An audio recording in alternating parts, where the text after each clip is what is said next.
Welcome, everyone, to the One More Game podcast. I'm one of your co-hosts, Jeremy Culver, a.k.a. Darcy, and with me is the California Thirst Quencher, Pete Leja. Pete, how you doing, man? It's Celebration Day, baby. 1 year anniversary for the One More Game podcast. As you can see with Jeremy's hat, I am much less festive, but I do have my Fear the Madness. We're rocking the Randy Savage, the Macho Man. Ooh, yeah. Ooh, We're ready to go. I already finished my beer. I already finished my libation. I would have another one, but I do want to go work out after this. So unfortunately, I'm going to have to pass, but that's okay because Jeremy, he's got my back. He's got his own. He's got his own alcoholic beverage. Shout out to Pig's Mind Brewing Company in Machesney Park, Illinois, for their Happy Days. That's what it was called, but it is a blueberry festive beer that they make. So I don't know if I've told you this. I went to recently. I went to a grocery store. Shit, I can't remember what it's called now. Anyway, I went to a place, a national chain, but they had Stone Cold IPA because El Segundo is around the area, and that's their brewery. So I had one. It was garbage. It was like water. Really? It was not good. I did not like it. Did not care for it in the slightest. I do feel kind of bad now because you went local brewery and I went Stella Artois. So I went a little more like national and stuff like that. But, other than that, the beer was good. The show, well, we'll get to the show, but it was at least fun hanging out in chat. It was fun hanging out with you. So, pretty good time. Yeah, and we will get to that show, of course, all of the things that came out of that and just in general, our thoughts. And, of course, celebrating the 1 year anniversary of the One More Game podcast, all here up next. But as always, everybody, thank you so much for tuning in here to the One More Game podcast. This is a podcast that is centered around making sure you're informed about all the video game news happening around the world, whether it's Nintendo, Xbox, PlayStation, or PC. If there's news that you need to know about, we'll make sure that you know about it. When you're listening to this on your podcast service, make sure you hit the subscribe button or the follow button, depending on what your service offers. And if your podcast service allows reviews, please leave a 5-star review and tell everyone why you love the One More Game podcast, because we really enjoy bringing this to you each and every Friday. You guys are here witnessing this live in the recording, but we always post this on Fridays for our podcast services. If you'd like to be part of the show by asking a question or suggesting a topic for discussion, head on over to pressstartnews.net/one more game and fill out the submission form, and your submission could be used on the next episode or in this now and in the future. Hit some questions over in the chat box. I don't remember which direction I need to point, but wherever the chat box is, go put some things in there and we could potentially reference it or bring it up here in the discussion. But if this is your first time to the podcast, welcome to the podcast. I hope you enjoy your listen and I hope you enjoy your stay. If you are returning, you already know what it is. We start off every single podcast talking about what we've been playing lately. So Pete, what have you been playing lately? So I bought and downloaded Soldiers from Fanatical using your affiliate link. So I hope you got a little bit of kickback on that. And it's been fun. It's a Metroidvania game. We talked about it last week. That was where most of my time went this week. I didn't get a whole lot of playing time. Hopefully that'll change, at least for the next week, a little bit because the way my hours work out at my job. So I'll be able to play a few things. I do plan on playing Persona Golden. I'm kind of bummed out. I kind of forgot about Meteor World Actor Badge and Dagger. I have the demo downloaded. I wanted to try that out, so hopefully I still get a chance to. We'll find out about that, but I got a couple things lined up. I definitely want to give a shot. But I talked about Soldiers last week. I've downloaded it now. Nice to know how you can save the game. That's a little bit more helpful. It's better than it was last week. And yeah, I'm having a lot of fun with it. If you like Metroidvania games, you'll probably like this. I wouldn't say there's anything unique about it so far or jarring about it that I would say like, hey, this is something you got to try. But I mean, it's a fun game. So if you're looking for a new Metroidvania game, give it a shot. That's cool to have. Now, the fact that you did know that how to save it this time obviously changes things. And you're going to hear typing in the background because I realized I told you that I had posted about the podcast going live. And then apparently I never hit send. So we don't have way that to go. But I am doing it right now. And just hit post. So let's see if that goes through. Yeah, now it goes through. Hey, we're still working out the kinks. Along with all the other things we're celebrating, this is our first podcast we're airing live on YouTube. So I did hit post, but it was not loading up for me. Okay, I was about to say, I thought I don't know what I linked then, because Facebook and Twitter, I like retweeted. Well, there you go. And on my end, I was having your Summer Game Fest issues. It was not showing that there, so I was like, oh, I guess I didn't hit live. Womp womp. Womp womp. But anyway, so going back real quick, because I don't remember if you actually answered my question. So now that you know how to save, has things felt a little bit different when it comes to the game, feeling like now knowing that you actually can stop when you need to versus where you were feeling in the demo? As you said, you were like, oh, I didn't know how to save, so I just kind of was like, hope I don't die. Yeah, it's definitely a little different. I got a lot deeper, and so I felt like I used a few more of the game mechanics, which was kind of cool. Leveled up my character a little bit. I got a couple of things, like I got my character and ability, like a fire abilities. So now it made my character, like I picked the scout again, which was just like the generic like soldier dude with a sword and shield. But the character gets to swing a sword now, but it's like fire enhanced. So like there's a couple of areas that are blocked by spider webs that you can't normally destroy, but now that my character has fire attacks, it burns the webs. So I got a few more secret extra areas. I guess that's the thing that's probably the newest thing to me now. There's a lot of if you don't like this part of it, it's probably something you should avoid in terms of soldiers. You should probably just avoid the game then. There's a lot of backtracking through, like, oh, hey, there's this there's this one part where you get bombs that blow up like weak walls, and then when the game starts, you'll go through areas that have like weaker walls and stuff like that, but you can't do anything about it, so you got to backtrack. Now, the save points, they have several of these throughout the game, and also give you fast travel, so you can like teleport between save points. So like it's not like you have to like go back all over again through the entire level to like go back to the start. You just kind of like jump between save points, but there is still a little bit like, hey, I did this whole area and now there's like a small little spot that I missed because my character couldn't get there before and now I can reach it. And that part's I'm not going to say it's like my favorite part, especially when you do it like several times in a row. But in general, I've enjoyed it. It's been a nice little kind of like, especially with the save points, it's like kind of one of those games where I feel like I could pick up for like 20, 30 minutes and then just kind of put down and then come back to it later. So that part's been kind of cool. Well, that's good. For those that are watching on youtube.com/pressstart28, I spilled my drink already, so I had to go get. Man, you've been drinking too much. Are you sure that was the only one? Did you have like an Irish mocha? Like you have some whiskey in that mocha earlier? It's one of those. It's one of those things where you think that your desk is larger than it is when you start trying to do a bunch of things at once. And as I was trying to reach over and grab something, I quickly knocked it over. So yeah, I had to go grab a towel to pick that up. But it's live. Anything that can happen will happen on live TV. Exactly, and that's why we just roll with the punches.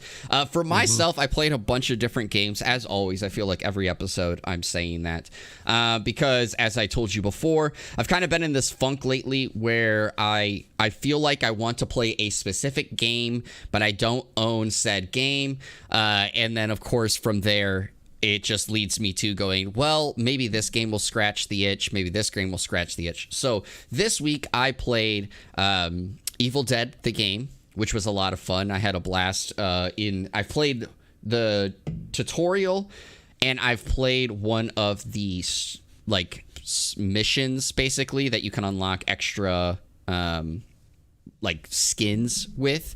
And then I played one actual match, and we got really far in that actual match. We got actually really close to completing and winning before we finally died as we were trying to take out I don't even remember what they're called, but they basically look like the hooded figures from Harry Potter. But we were in the process of taking them down, and we finally died.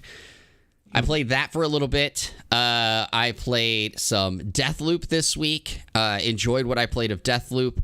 Deathloop, if many may remember, I loved that game. Like when it was announced, was really looking forward to it. I bought it shortly after it came out. Got it actually for like $8 or something like that, and just hadn't actually opened it. It was still in the plastic wrap. So then this week, because like I said, I was in this funk, I popped it in, played a little bit of it, and that was kind of it. It's been a very busy week for me, so I didn't get a whole lot of extra gaming in, but those were the two big ones. I went to go play a little bit of Ghostwire Tokyo, another one that I was really excited for but didn't pick up, but I did not get a chance to actually dive into it too much. So we'll see my thoughts on that when I get another Any of those shot get close to scratching the itch that you were mentioning? I would say Evil Dead the game got closer to scratching the itch than anything.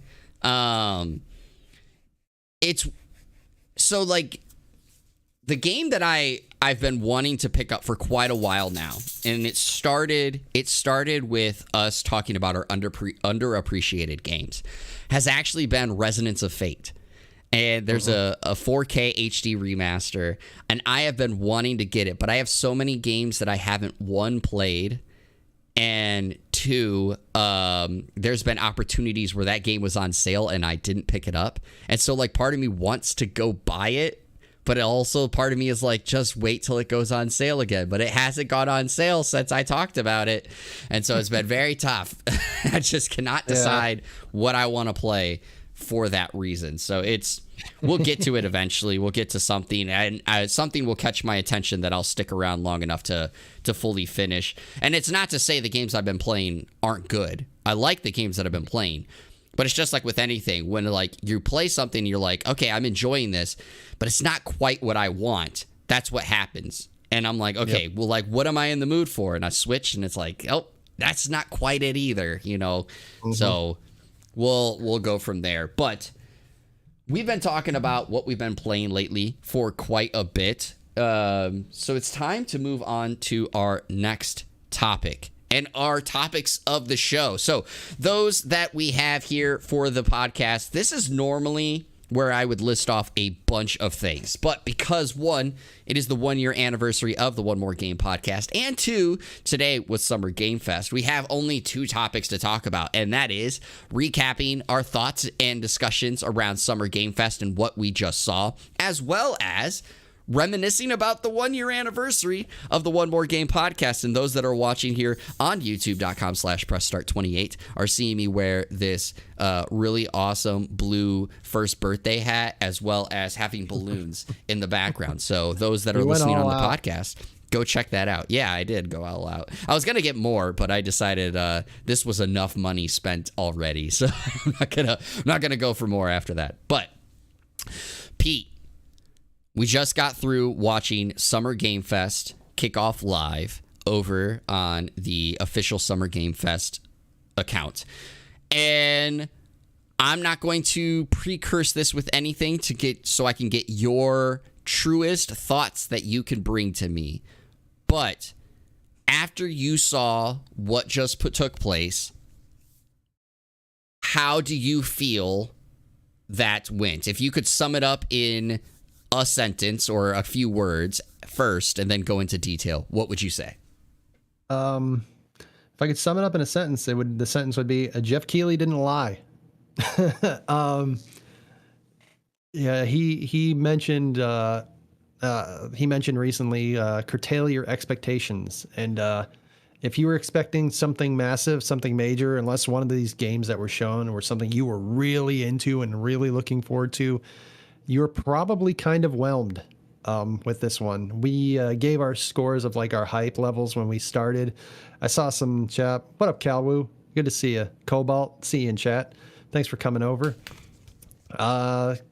So we gave our scores. We gave it kind of a similar score.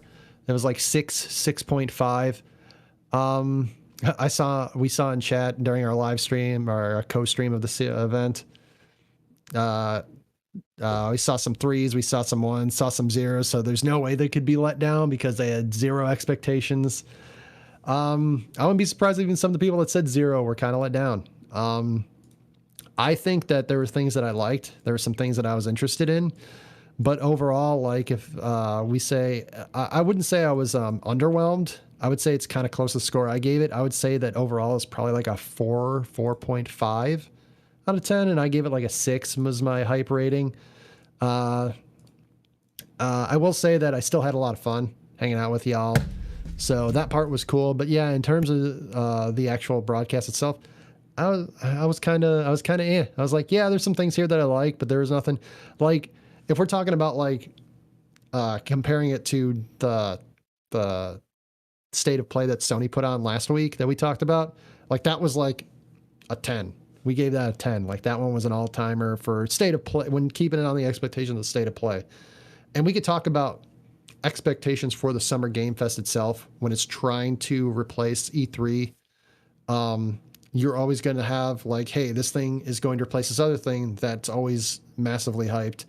Even if it's underwhelming in recent years or recent times that it's had it, one time it was like one of the highest things that like people were like, oh, video games, oh, it's summer, E3, let's go. Like it was kind of whelming. I was not super impressed. Like I said, I think out of 4 out of 10, I'd give this a 4. So it's still, even though I felt like I tempered my expectations, you could argue I didn't temper them enough.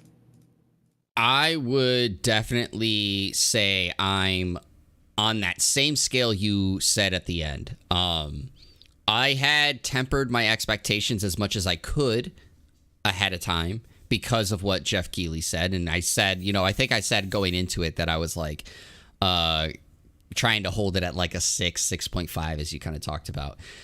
And then as the show went on, I think it was like fairly early in the show. I think it was like half an hour in or maybe 40 minutes in. I made a mention where I was like, is it weird that like I'm not really into this right now?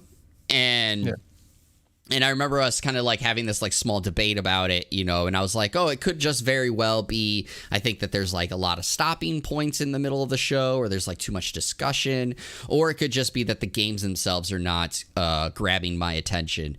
But as it continued, that continued to be the same thing. It continued to just be this feeling of, I'm not really feeling this. And I feel like that is where I maybe didn't temper my expectations enough to get a sense of what's going on. Because even the games that they showed off, like the big games, so like using like Gotham Knights, Saints Row, Midnight Suns, none of those really got me excited either. It wasn't like they showed off some really compelling gameplay or a significant portion of something to really grab your attention. There were some release dates in there as well, but just not anything that made me go, oh, wow.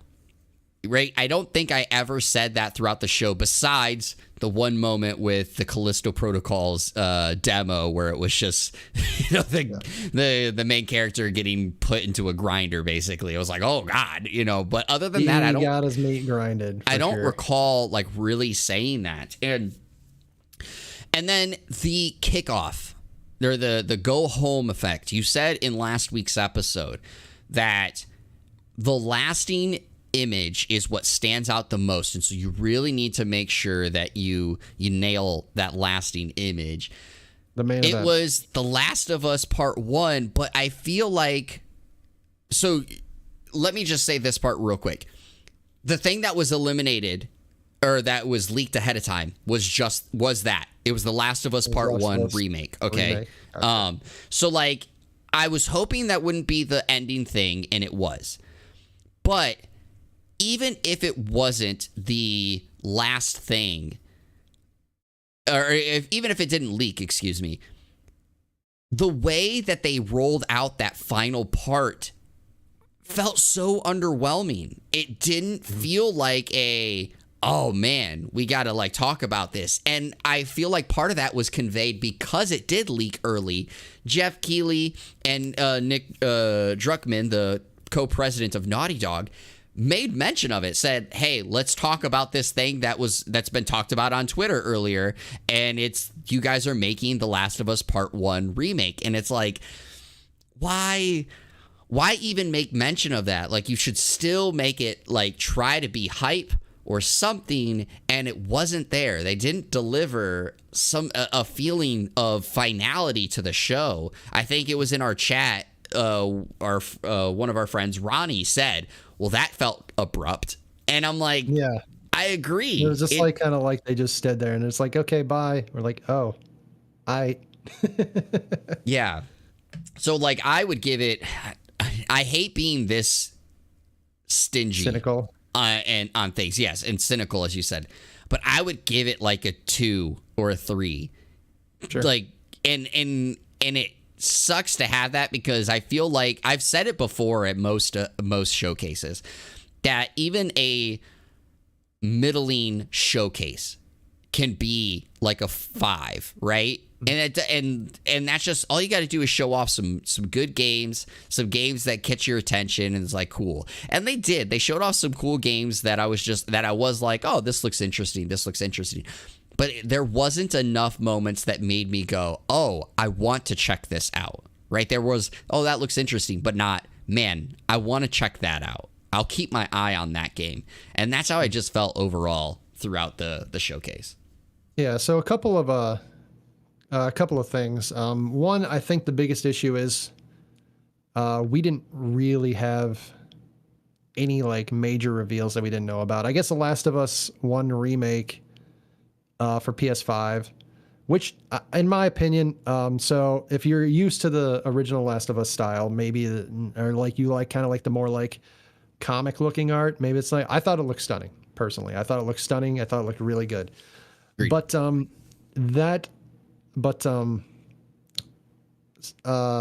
it didn't feel like it felt very disjointed, everything they were showing. Like you said, there was a lot of stopping and going because they had so many interviews. So again, we can't really compare it to a state of play, but necessarily, because they're separate things. It's like we were talking, like I remember in a different podcast that we did, state of play versus Nintendo Direct. You know, they're not the same thing. It's Sony Showcase is closer to what Nintendo Direct is. But that state of play last week, it was 2835 is what the YouTube, that was what I was searching, typing, you heard me earlier. The state of play, 2835 was the duration. That did not feel like 30 minutes watching that, like at all. Like, it's like when you go into a movie theater and you know a movie's 2 hours long, you come out and you're just like, wow, that felt like it went by really quick. Or if you're watching a wrestling event, and it's like a 2.5, 3 hour pay-per-view, and you get done, I'm like, man, that didn't feel like at any time at all. This felt every bit of like the 1 hour, 50 minutes that the whole thing was. So before we continue, I got to ask you, because Kyle brought up a point that kind of interested me. You knew about this spoil. Was it just The Last of Us 1 remake, or was it the, did they also spoil that they were making, I guess they already revealed that they were making a TV series about it, right? Correct. They had already revealed that a while ago.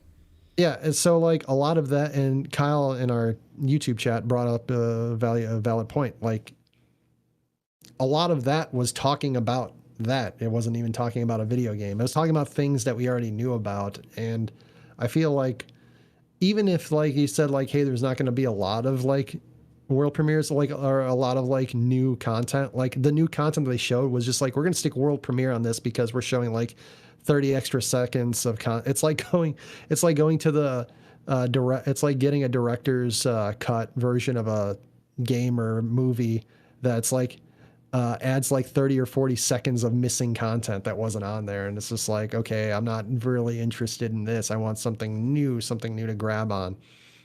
A lot of the stuff they were talking about was like stuff we already knew about. And it kind of like, some of it was cool. Like, it was interesting, but it was like last week or the week before, when we were going over the upcoming game releases, the new releases. And we were talking about like, a lot of these were like, huh, that's interesting. I'm never going to play that. Huh, that's interesting. I'm never going to play that. And that's kind of a lot, watching a lot of this, I kind of felt like, huh, that's really interesting. Huh, that's really interesting. Huh, that's really interesting. And then like immediately when it's off, it's like, okay, I don't really care about this necessarily anymore. And I feel like I'm talking a lot more critically now.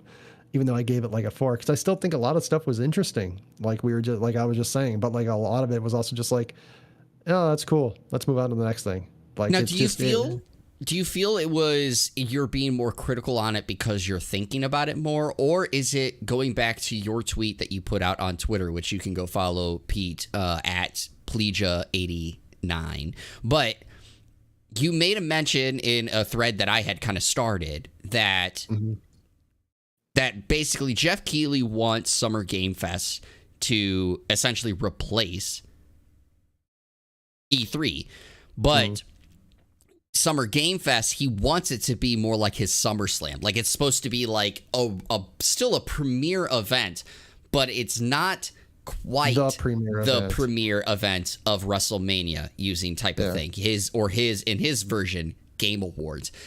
Do you feel like that is starting to trickle into your head too? Is that the fact that this was supposed to, in a sense, not trying to say it actually is, but in a sense, trying to replace E3, and this is what we got delivered to us?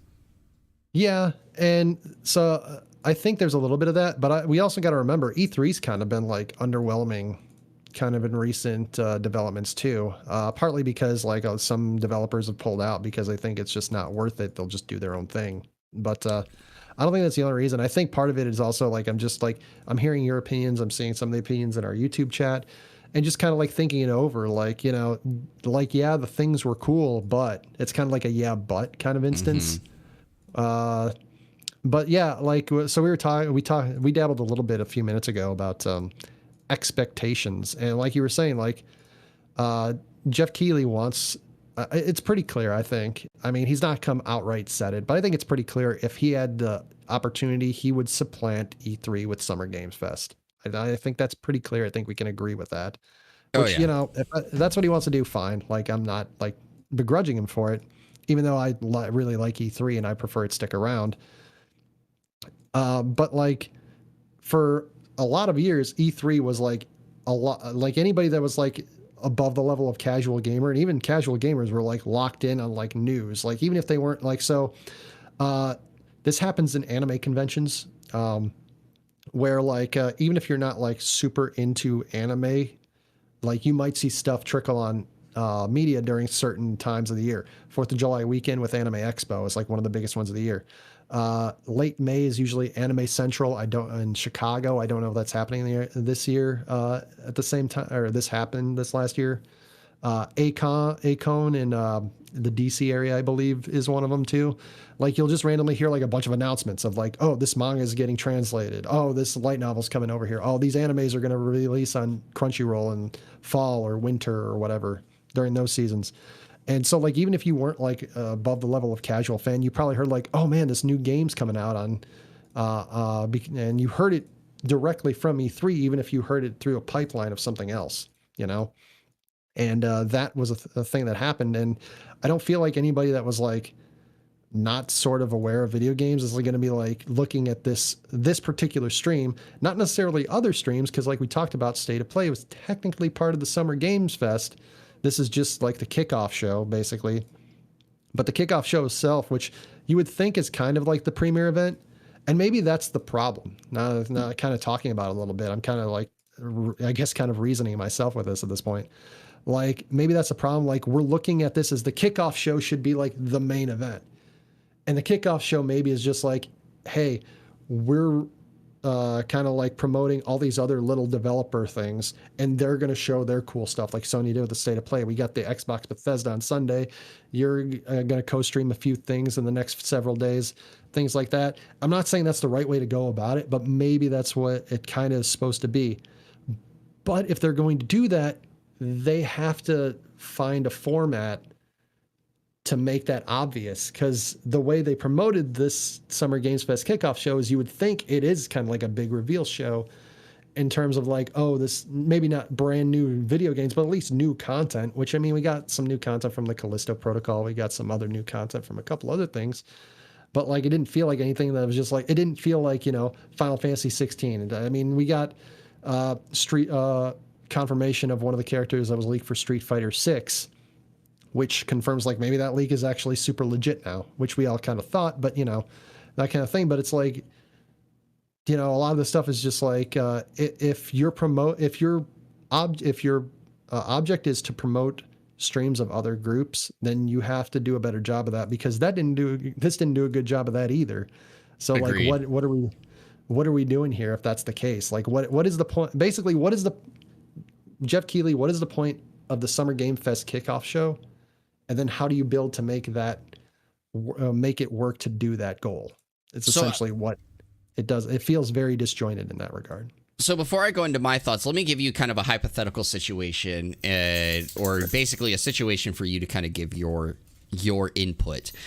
As you said that you felt, if maybe the kickoff live show was supposed to be this show that helps with getting the other events more looks, right? As you said, like the other events have their bigger things. How would you do that without trying to overhype your own event? Because he has established Summer Game Fest again, trying to, in a sense, take over E3.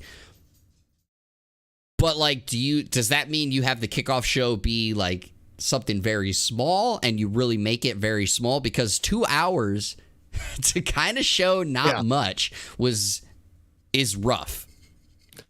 So what I would do is, first off, it would be the first thing that everybody sees. It would be like, I would probably try to keep it under an hour, or around at most an hour. I would have it before anything else airs. So you would get whatever developers are saying, like, hey, we're going to put the Summer Game Fest logo on our thing as well. You can be a part of it. It'd be the first thing. And then you spend like 5 or 6 minutes maybe on some trailers or stuff like that for like PlayStation or Sony. And then be like, hey, on June 2nd, Sony's going to do their state of play. You know, you're going to see a lot more. You're going to see some of this stuff and a lot more other stuff being revealed. You know, then you go like another 10 minutes of like Xbox Bethesda or whatever, and be like, hey, you know, Sunday, June 11th or June 12th or whatever the date is, Xbox Bethesda stream is this day. All right. Now, if you somehow got Nintendo, show like they did basically a Switch recap, essentially. Show that, and then be like, all right, we got more reveals on the Nintendo Direct. And you kind of do that. And I think if you do that, because then you have like 6, 7 things where like, bam, you're getting thrown this, bam, you're getting thrown that, bam, you're getting thrown that. And then you could like do like a sit down interview with some of these things. Cause then like, if you want to break it up, like say you do like 2 or 3 of these things at the beginning, and then like halfway through, like, all right, we're going to talk about Last of Us. This is going to be the Last of Us show. So we do like a 15-minute thing on The Last of Us, and then you finish out with like, you know, a couple other like developers that you're having, you know, or maybe you would go from Last of Us into like a Naughty Dog new thing, and then like finish off with like, you know, Activision Blizzard or something, like Activision Blizzard or EA throwing like their thing, and then be like, hey, these two have their developer thing, like, you know, on these things. And then but you got to promote that stuff. Mm-hmm. And this is definitely not the way to do it, because like you said, they were making this feel like this was like the show that you had to see out of all of them. Like it felt like it was supposed to be like the opening ceremony. It feels like it should be the opening ceremony of like a convention. And it felt like this is supposed to be like, you know, the Saturday night main event that everybody was supposed to go see if you like had like bought like a major pass for like the convention. And I don't think it delivered on that regard. Yeah, it's one of those things where I think it's a hard balance, as Kyle is bringing up in the chat. You know, people don't watch and skip out, right? You want to try to get that kind of mindset in there. But I agree with you. If this was before State of Play, I maybe am not as upset with how things were with the showing. But again, you let State of Play go before you. You already build State of Play as a summer game show. It literally opened up with a title card in the State of Play that says, hey, like a Summer Game Fest thing. It was in the corner of PlayStation's stream. So it's not even like it was in previous years where this did happen, where Summer Game Fest would be like, hey, this is a Summer Game Fest event. But if you watched the stream of said company, so using Ubisoft, because Ubisoft Forward event was the one that it really stuck out. If you went to a Ubisoft stream, you had no idea that this was a Summer Game Fest event, because Ubisoft stream had nothing to indicate that it was a Summer Game Fest event. But if you went to Summer Game Fest's YouTube, or of course in this case the Game Awards YouTube, they would have Summer Game Fest like all splattered about. State of Play actually put Summer Game Fest in there, making it clear this is a Summer Game Fest event. Why let that go first if this is the kickoff show? Yes. This literally is labeled as kickoff show. And that's my biggest problem with it. I also understand that you have this issue, right, where if you don't tease enough for people to check out, they're not going to check out the kickoff show.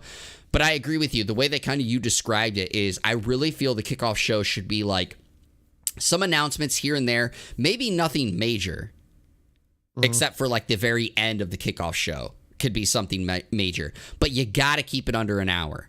I think the sweet spot is half an hour to 45 minutes. It's the kickoff show. If you want it to be the kickoff show, yeah. Exactly. Make it really short. Don't make it this 2-hour event where it felt like it was just full of fluff.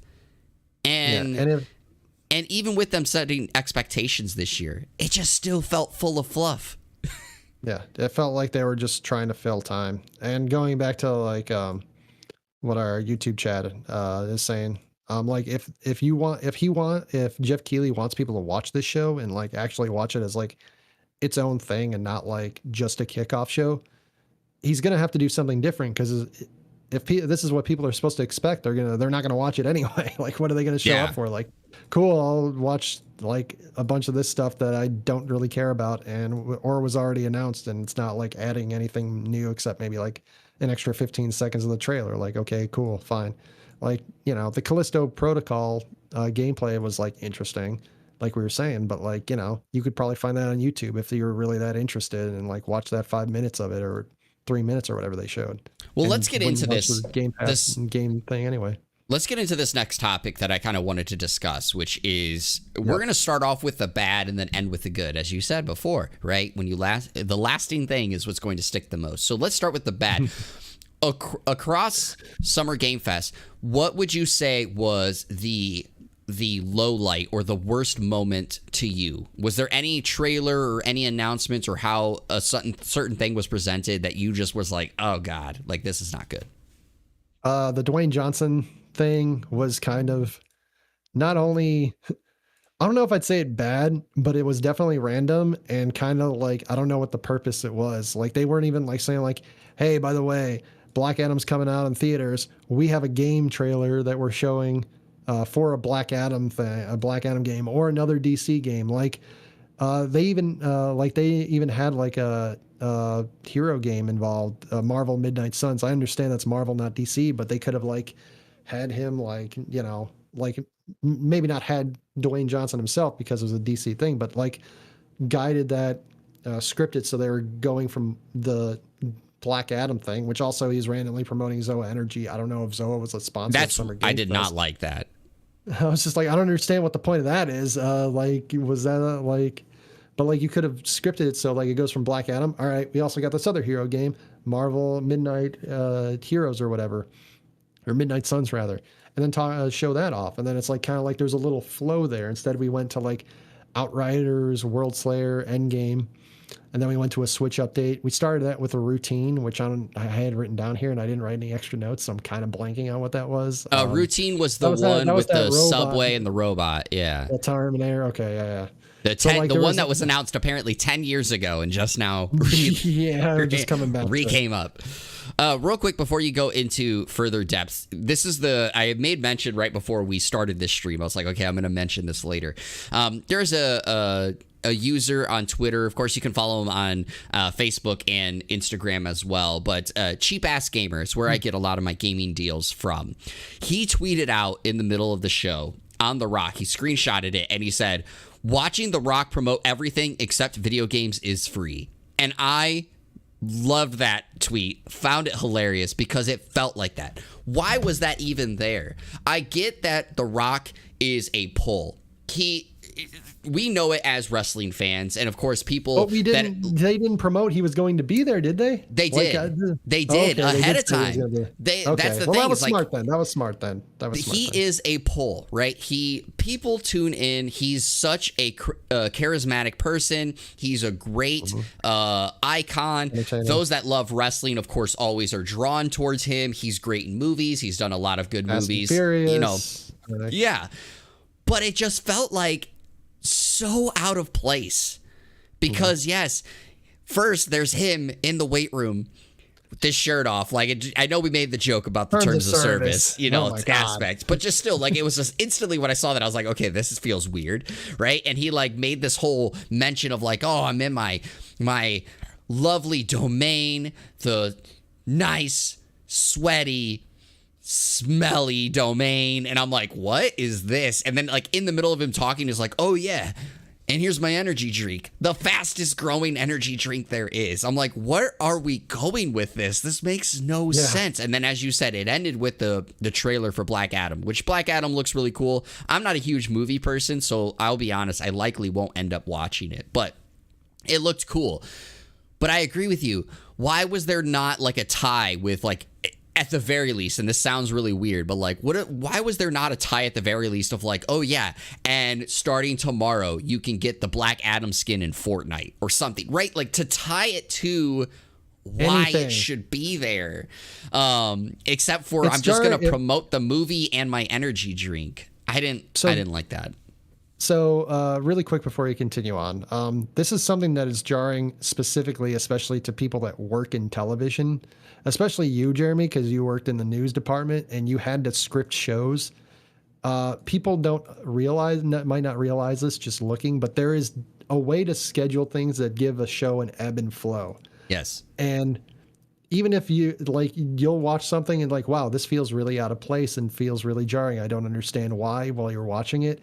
When we do this kind of thing for a living, that's why it feels jarring, because it's just randomly there and there's nothing tying the room together. And we talked about how well they did as State of Play was doing that last week. There a lot about this week was not tying the room together very well, and a lot of that was a stop and go too. So yeah. Then was there anything else you wanted to say about the Dwayne Johnson? Oh no, not about Dwayne Johnson. But I just wanted to give a little tidbit, like why we were so focused on that, or part of the reason anyway. It's just like as TV people, like that's something you learn pretty quickly. Like, oh, there's a reason why things happen the way they are. Oh yeah, and just to give extra context to that aspect, right? Like, you get taught that, especially as a producer, someone who like puts shows together, how to make the show flow.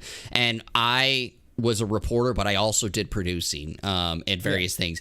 But you yourself, you were never a producer, but you're a director, which also does the same thing, right? And feel that flow. And so, yes, when something is so jarring, it is so obvious, and it feels like it makes my skin crawl, when I see it. If you think it's bad for you, imagine somebody that knows how it's supposed to be, and so it's multiplied by like 10. Yes, it was so bad. And so then going off of it, my worst thing, and I made mention of it during our stream, was the Callisto Protocol trailer. Jeff did this last year, and I hoped that he would learn from this, and he hasn't. He continues to show trailers we've already seen, and then slaps world premiere on it because it added 10 seconds, as you said. I hate that. Stop it. I don't want to be mean. I really like Jeff. I really like what he does. I love the idea behind Summer Game Fest, but just, I don't like this. It feels like a bait and switch. It feels so much like a bait and switch, and Jeff doesn't need to do that. And when he does it, it just drives me nuts.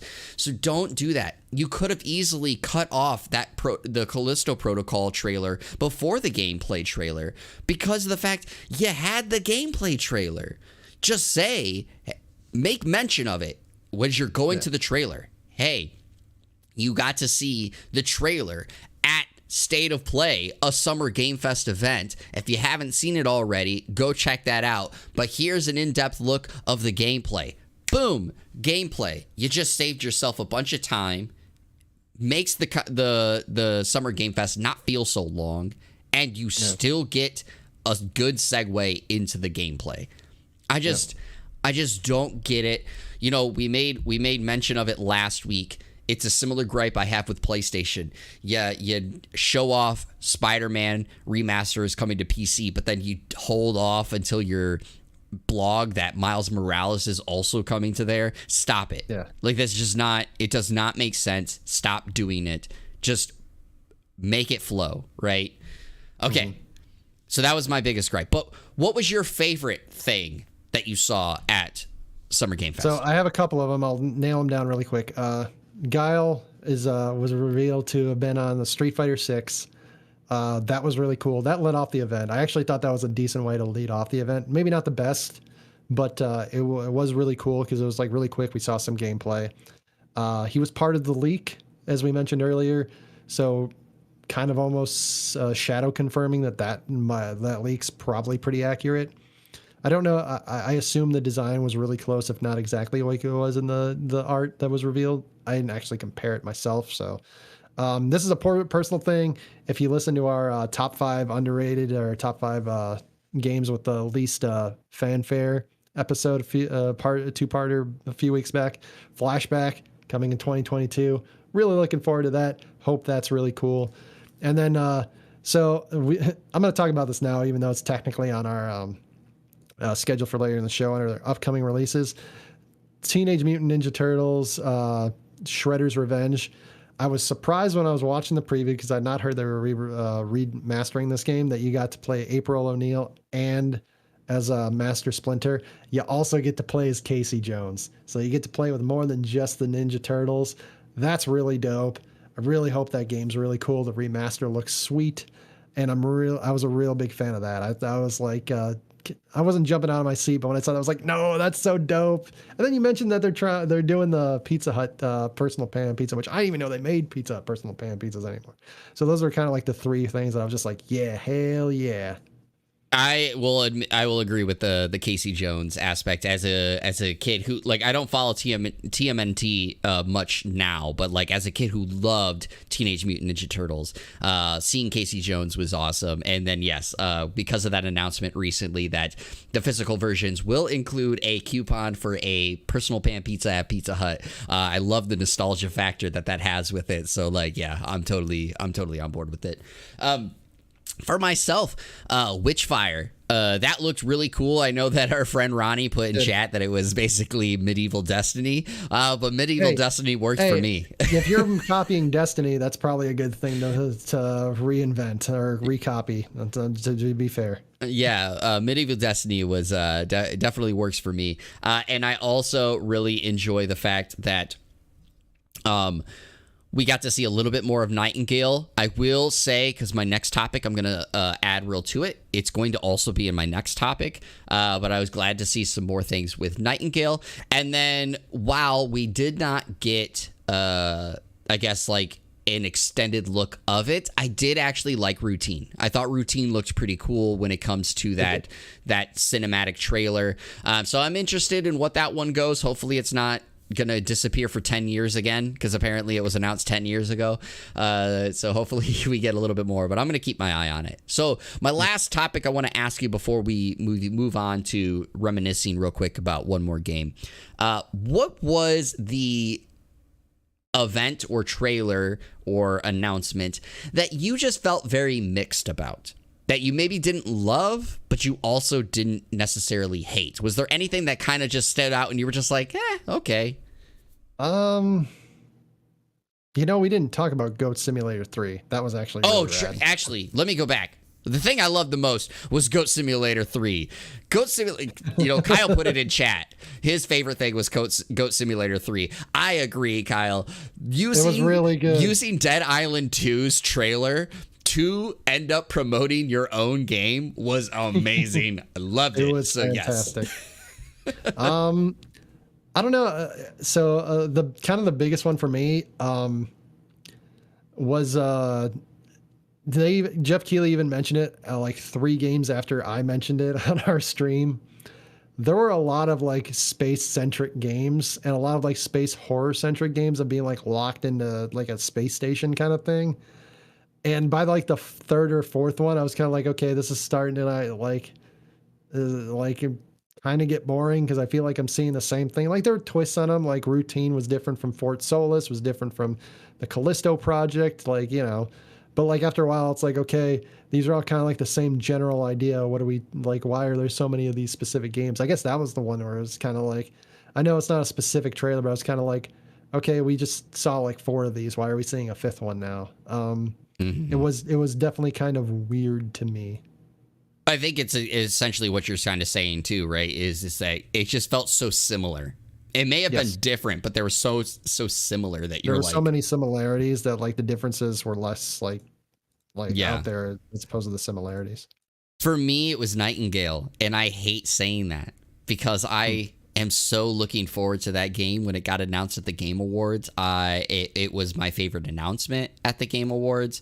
I've been following it since. I signed up for the newsletter, and when I got the email from the newsletter earlier saying that there was going to be gameplay, there was going to be a new trailer at Summer Game Fest, I made a video on it and was like, dude, I want to make a video on it because I've been so excited for this. I've been wanting to cover it. I should make a video on it. And I just feel so underwhelmed by that trailer that's why I feel so mixed, because I was like, cool, I got to see more gameplay. Like I got to see another look at it, but it wasn't much. And especially, and maybe it was just my higher hopes, but I was just hoping that I would see a tease at least to like some sort of a beta or an alpha test that is coming up, because again, it's going to launch in early access in Q4, 2022. Yeah. But they said that there is going to be some alpha tests between now and then. And I subscribed to the newsletter. I haven't seen anything, announced. So it's a little scary. It's a little scary being halfway through the year. Yeah. Yeah, exactly. So I was really hoping for it. I was wanting some things. And so, yeah, that was definitely the most mid thing. So final thoughts before we move on. Is there any parting things you want to say about Summer Game Fest? I just hope a lot of these games deliver on the promises that they're sending out. A lot of the games look pretty sweet, even if they're not games I'm necessarily going to pick up or super interested in. So, like One Piece Odyssey, like I hope that game hits. I would love to try that one, but it's really hard to get it's really hard to get those anime games at a decent price. A lot of those are $60 and they don't move, man. The Samsung cloud streaming was actually kind of interesting.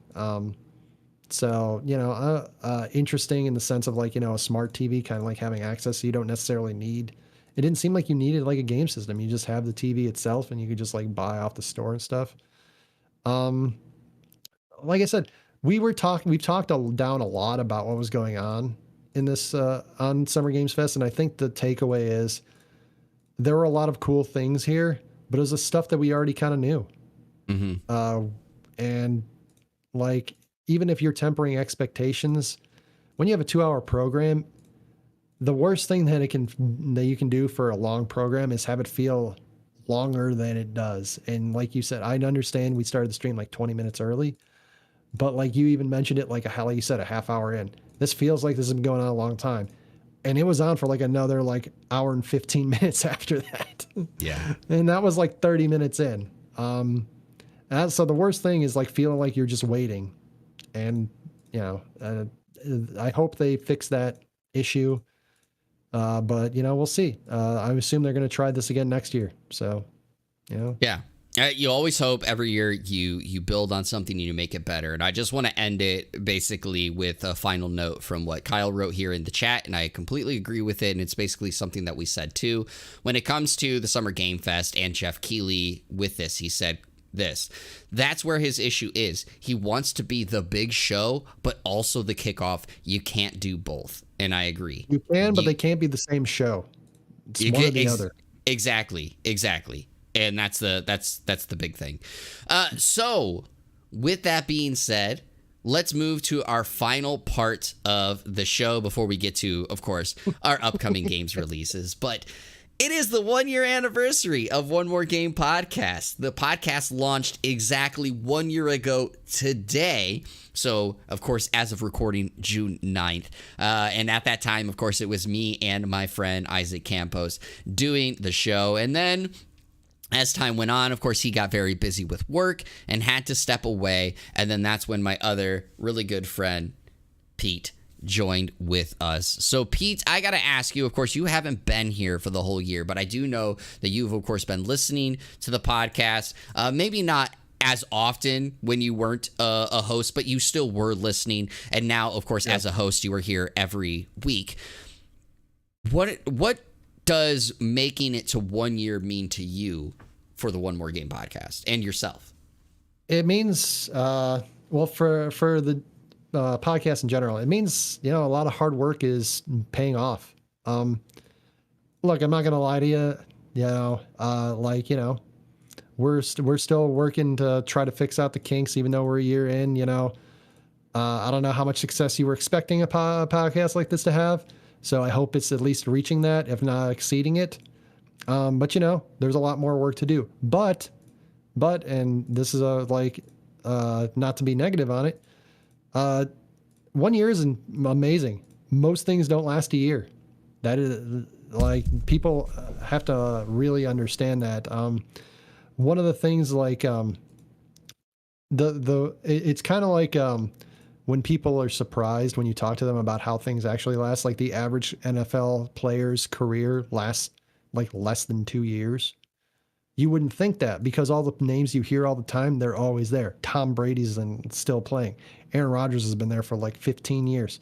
A lot of players. But when you get down to the nitty gritty, the average player, most people aren't Aaron Rodgers. They're not Tom Brady.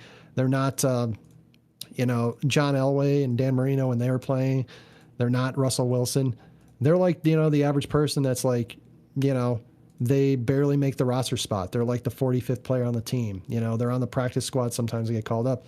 Their careers don't last long. A successful manga goes a year. It has a year serialization. People don't realize because the ones you think of are the One Pieces, the Bleaches, the Dragon Ball Z's, the Dragon Balls, the series that have gone on for years and years.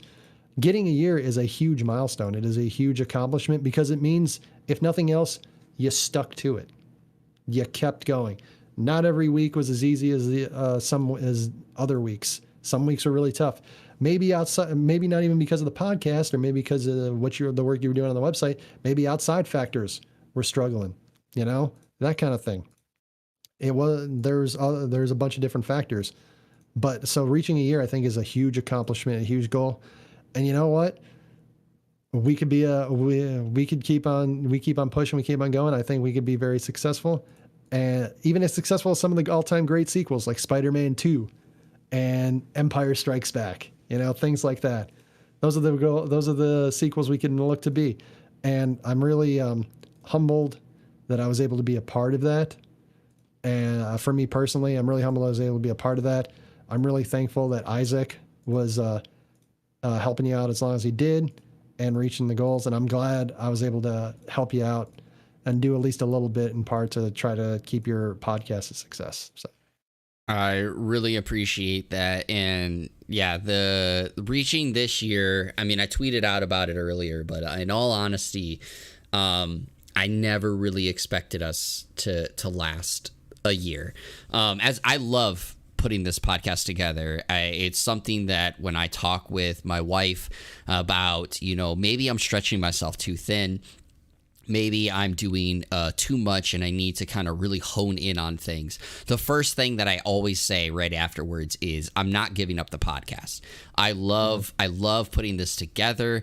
It's as you said, it's not always a hit in the park. I mean, I will, of course, pull back the curtain a little bit. About 4 months in, we were at an average listening of about 25 listens at a time. And then we hit a 3-week stretch where we barely hit 10 listens. And in that 3-week stretch, I was like, I should stop. No one's tuning in. We're not going anywhere, right?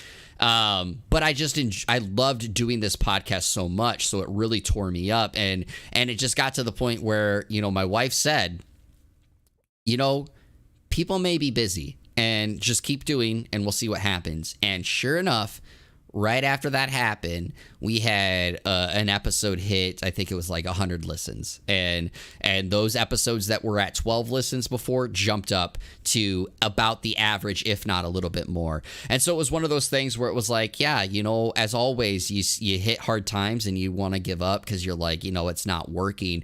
But it just, the podcast has been such a enjoyment factor for me, not only because I get to just talk about video games, which is obviously what I absolutely love and enjoy doing, but I get to talk with my closest friends doing it. Obviously, it was Isaac for a long time.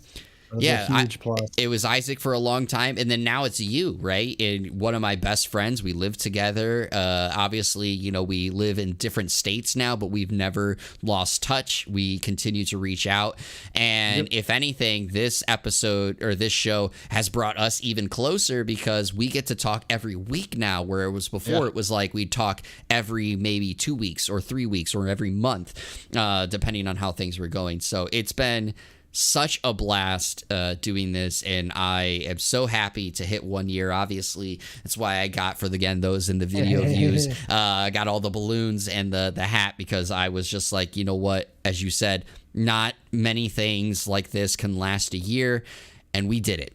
And that's hell, the other One More Game podcast that competes with us, I think they only lasted a few weeks. So there you go. Boom. So Pete,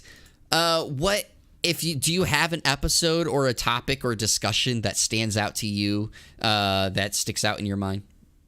For the ones that we've done together, I think the Activision Blizzard one was probably, I know that was only like our second one.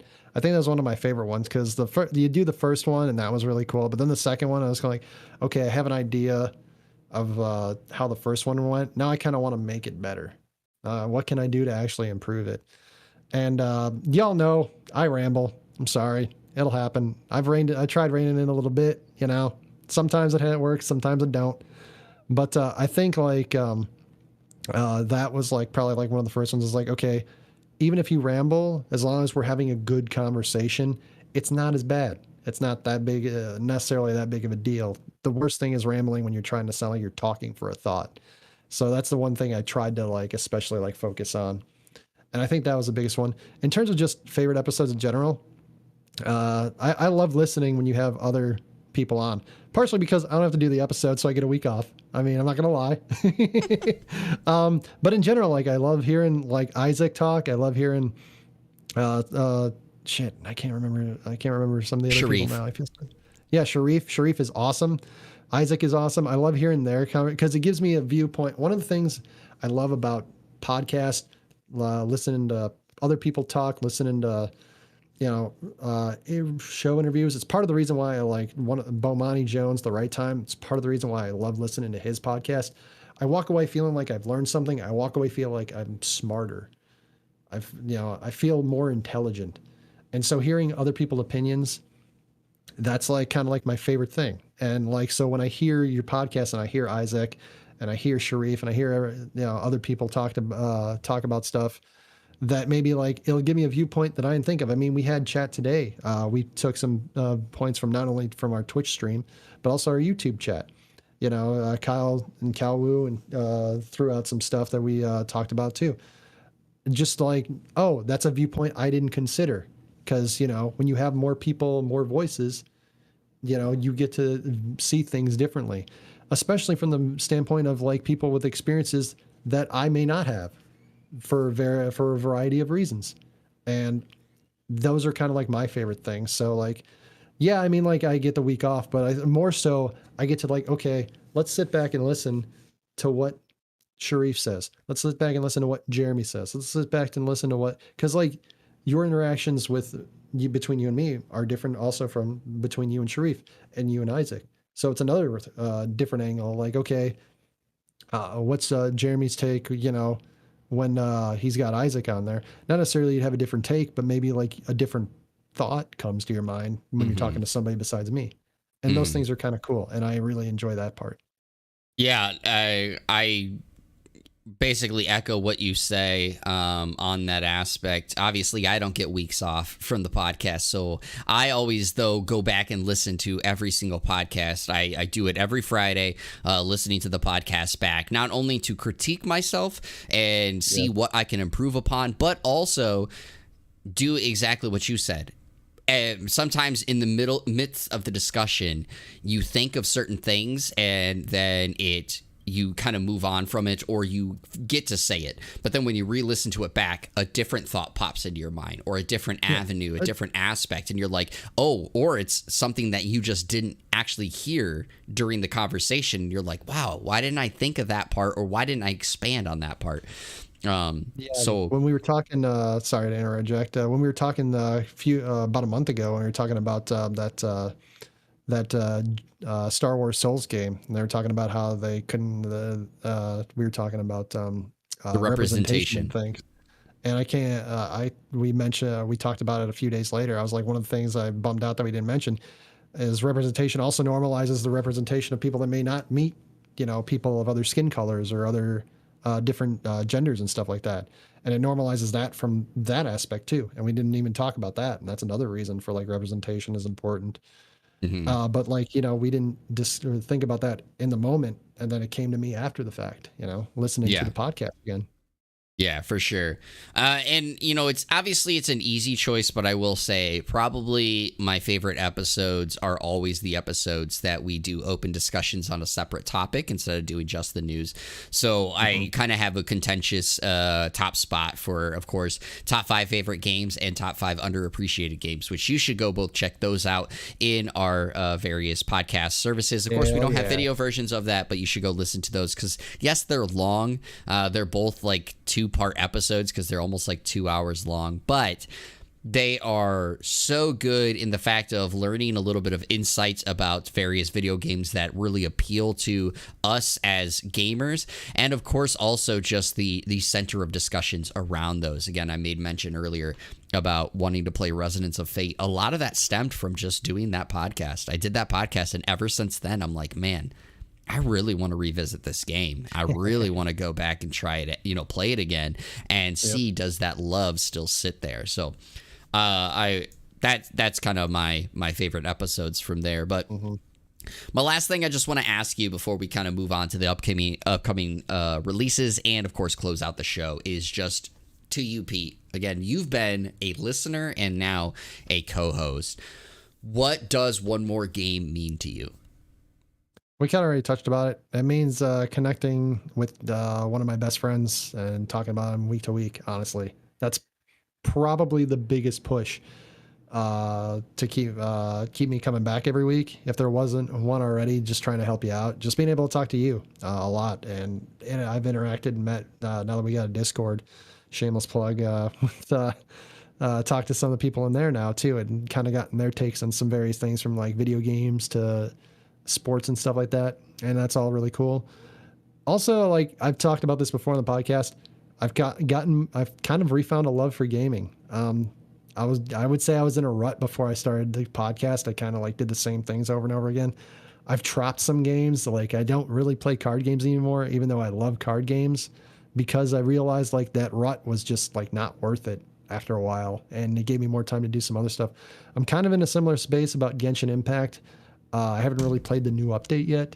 I think I'll go back to it at some point and actually play that update and start getting back into it, into the swing of things, because I actually really enjoy that story that they've been telling. So, but it's definitely reignited. Like I played a lot more different games this year than I have in years, and I think not just learning about the industry and stuff like that, and discussing that part as well, but like just like saying like, hey, you know what?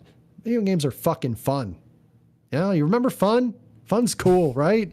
Fun's fun great. Is cool. Fun is cool. You heard it here first. Heck yeah. It's just like, but that kind of thing, like, especially after the pandemic years, man, even though I know we're still in it, but like 2020, man, you needed to pick me up. And I gotta be honest, like doing the podcast and like re-experiencing a love for video games was a really, I think I still underappreciate that aspect of it. I totally echo that. I love, as I said, I love coming back to do the podcast every week because at the very least, even if no one listens, I still get to hang out and talk with my friend for a couple hours every week. Just shooting shit about video games. And what do we always do before the podcast? We shoot shit for a little bit. And then after the podcast, we always end up shooting shit probably longer than we should because we're like, we got other things we got to do. But we're going to just continue talking. And then we're like, oh, yeah, we actually should go do those other things now. We got to go adult again. Sucks. So, Pete, I have a little surprise for you. Aww. I'm going to kind of leave it up to your choice. But you don't know, of course, what these are. Do you want an RPG or do you want a roguelike game? I guess I'll go RPG. RPG. Well, man, again, as a thank you for all the work that you have done to help out with the podcast and just being here, of course, for being such a loyal friend. I am sending you a game for. Hold on, I can't type while I'm thinking, so thank you for typing is being hard. Here with me on the podcast and as a friend. I really hope you like this game. Let me just say it. Let me just say it that way. But you are getting a copy of don't use my money. Use this money. Don't use my money. Well, no, I've tried it. I have some extra funds, and I'm like, don't use my extra funds. I just for sure. I just want you to use my credit card. Give me your credit card. I won't do nothing with it, I swear. Okay, apparently I put in the wrong number, so give me a second. Oh, that's what it is. I was off by one. This is live on stream. This is live on stream. This is live. We started out by me not being able to open a bottle, and we end by you not being able to put in your credit card or whatever. Well, it was the security code. I was off by one number. Okay, it's just a security code. Start off by me not opening a bottle, and you can't end with you not typing. Can it go? All right. Oh, there shit. It goes. Hell yeah. Cool. I'll give you an update.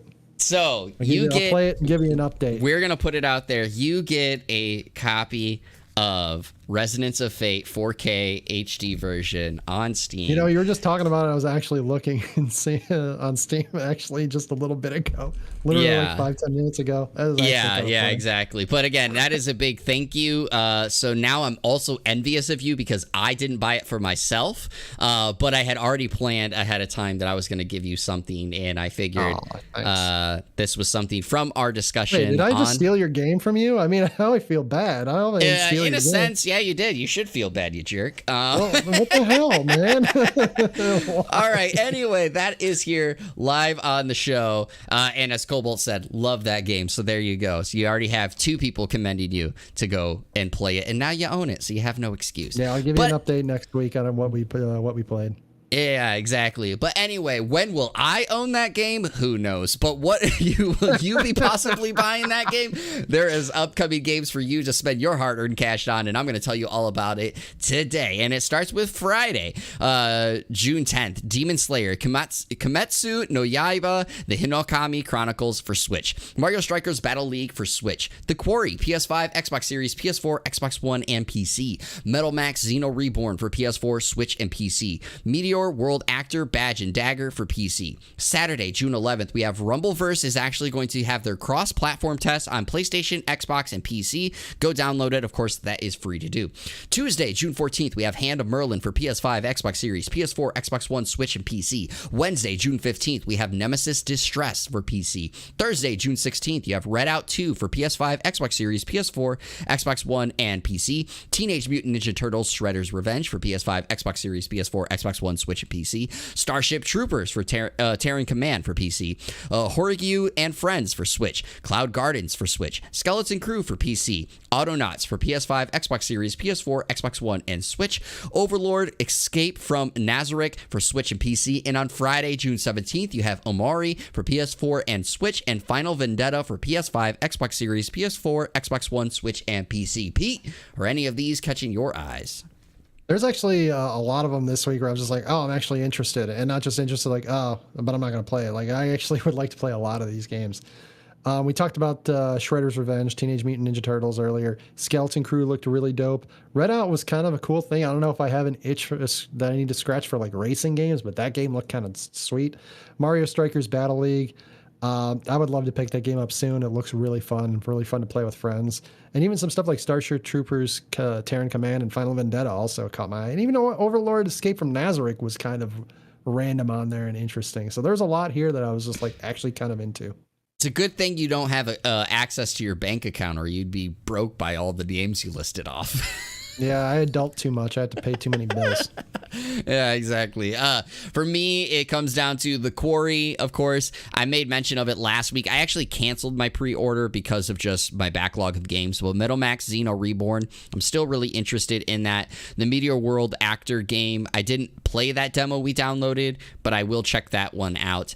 And then the last ones I will say is Teenage Mutant Ninja Turtles, as you did say. Redout 2, because I love that game. Like, I shouldn't say that game, but like what's the other game that's very similar to? What's up? Oh, I don't know. I thought you were it's very similar like to it. It's a Nintendo game. Captain Falcon is from it. Oh God, no, I'm blanking. Captain Falcon, what are you in? Yeah, while you look it Captain up. Falcon game. F-Zero. F-Zero, yes, that's what Redout reminded me of, and I loved F-Zero. So like Captain Falcon, what are you in? Yeah. And then the last one is Omori, because that's supposed to be really phenomenal. Yeah, so. even that one looked really dope, and I didn't even mention it. So. Yeah, exactly. But that is all that we have for this episode. So I hope that everyone in chat enjoyed the fact that we have, of course, done this live. This is going to be something we are going to be trying to consider doing going forward. And Cobalt comes in the clutch as well. Yes, he did say F-Zero as well. But Pete, before we head off into the weekend, is there anything you want to leave our listeners with? Have a good week. Have a good weekend. I have the next 3 days off. And you know what, Jeremy? See you back here in a year. Wow, there's only going to be 1 year? You're gonna take a whole break for a year? I didn't mean it that way, but yeah, I guess you could interpret it that way. I knew what you meant, but I was just like, wow, all right. No, yeah. I made it 1 year. I realized after you pointed out, I was like, yeah, deuces. Hope you have a new co-host. All right, well, we're going. I'm putting in my reservation live on stream right now. Well, yes, B. I will see you back next week and in a year. And in a year. Let's do another year. Yeah. But everyone, thank you so much for tuning in here to the One More Game podcast. I've been one of your co-hosts, Jeremy Culver, a.k.a. Darcy. This has been the California Thirst Quencher, Pete Legia, and we really enjoy bringing this to you. For those that are here on YouTube, stick around because we do have a PSWF episode airing right as we're talking right now. But as always, everyone else, stay hydrated, stay healthy, stay safe. All right. Keep on